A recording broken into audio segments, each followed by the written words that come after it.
नमस्कार दोस्तों, मैं विनय दुबे मुंबई से सबको नए वर्ष की शुभकामनाएं देता हूं और तमाम पूरे विश्व के लोगों में शांति बनी रहे, भाईचारा बना रहे, एकता बना रहे, ऐसी कामना करता हूं। सन 2020 मेरे लिए 2020 मैच की तरह गया है। चाहे शुरुआती दौर जनवरी फरवरी में शाहीन बाग के 105 सभाएं हों, चाहे अप्रैल में मजदूरों के लिए बांद्रा का मजदूर आंदोलन करके सरकार को झुकाना हुआ हो, उसके बाद आंदोलन के बाद जिस तरह से सरकार झुकी है और बस और ट्रेनें चालू की गई हैं प्रवासी मजदूरों के लिए, तो कहीं न कहीं पूरे साल मेरे लिए धमाकेदार रहा है। एक बहुत यादगार एक अचीवमेंट मेरे लिए रहा है। उत्तर प्रदेश का योगी जी के कुर्सी के नीचे से डॉक्टर कफील को खींच के ले गया मैं। उसके बाद में बिहार की गुलनाज को इंसाफ दिलाने के लिए जिस तरह से किरण यादव, जिसने कभी जेल और पुलिस का मुंह नहीं देखा था, उसको हवालात में डालकर उसकी औकात उसको दिखाई थी।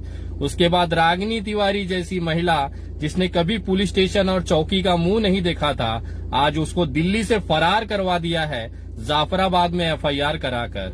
और बाद में किसान आंदोलन में तो आप लोग जानते ही हैं किस तरह से भारतीय जनता पार्टी की धज्जियां उड़ाई थी हम सभी ने मिलकर। चाहे वो मोदी जी का पुतला जलाना हो, चाहे भारतीय जनता पार्टी के झंडे से जूता पोंछकर उसकी होलिका दहन करना हो।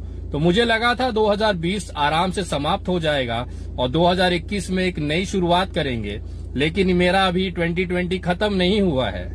कल दोपहर में मुझे अडानी जी की तरफ से, अडानी कॉरपोरेशन की तरफ से मुझे एक नोटिस दी गई है, जिसमें उन्होंने कहा है कि आपने हमारे सम्मान की, हमारी इज्जत की धज्जियां उड़ाई है। पानीपत के नौलता में जिस तरह से उनका अनाज भंडारण का एक जो केंद्र बन रहा था, गोदाम बन रहा था, उसका स्टिंग ऑपरेशन जिस तरह से मैंने किया, ये उन्हें बुरी लग गई बात। और उसके बाद उन्होंने अहमदाबाद कोर्ट में मेरे ऊपर 5 करोड़ रुपए का मानहानि केस किया है और उसकी सुनवाई इसी जनवरी में होनी है। तो मैं तैयार हूं। मुझे लगा था कि भारतीय जनता पार्टी और हमारी लड़ाई है, लेकिन अब भारतीय जनता पार्टी के जो सेवक है उन्होंने अपने मालिकों को मैदान में उतार दिया है। विनय दुबे का कद एक लेवल और ऊपर गया है।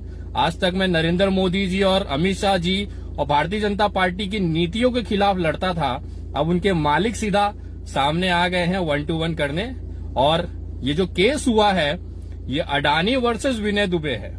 मतलब मुझे अपने बराबर उन्होंने माना है कि ये लड़के ने हमें डिस्टर्ब किया है, इसकी वजह से ये केस हुआ है। मैं तैयार हूं और बहुत खुशी तरीके से तैयार हूं। मैं इस चुनौती को, इस नोटिस को स्वीकार करता हूं और आगामी जो तारीख है उस पे अहमदाबाद कोर्ट में उपस्थित रहूंगा मेरी टीम के साथ।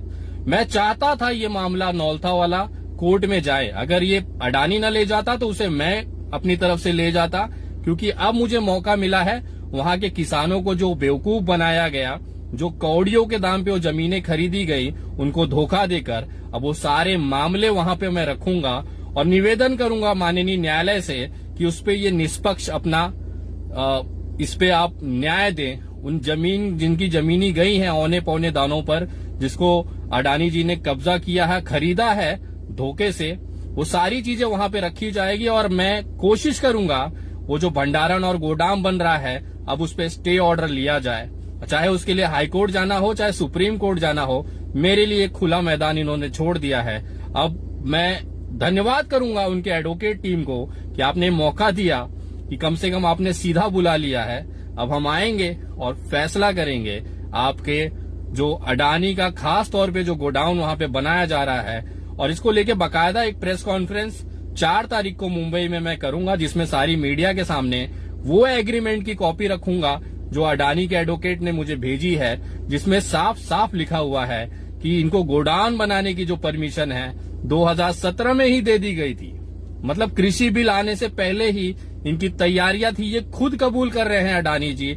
और मेरे लिए बहुत अच्छी चीज है, ये डॉक्यूमेंट खुद अडानी जी के एडवोकेट की तरफ से मुझे भेजा गया है। वो आप जनता के लिए मैं सामने रखूंगा 4 जनवरी को मुंबई के प्रेस क्लब में, या कहीं पे भी जहां पे मुझे परमिशन मिलेगी वहां पे मैं अपनी बात रखूंगा और हम लड़ेंगे।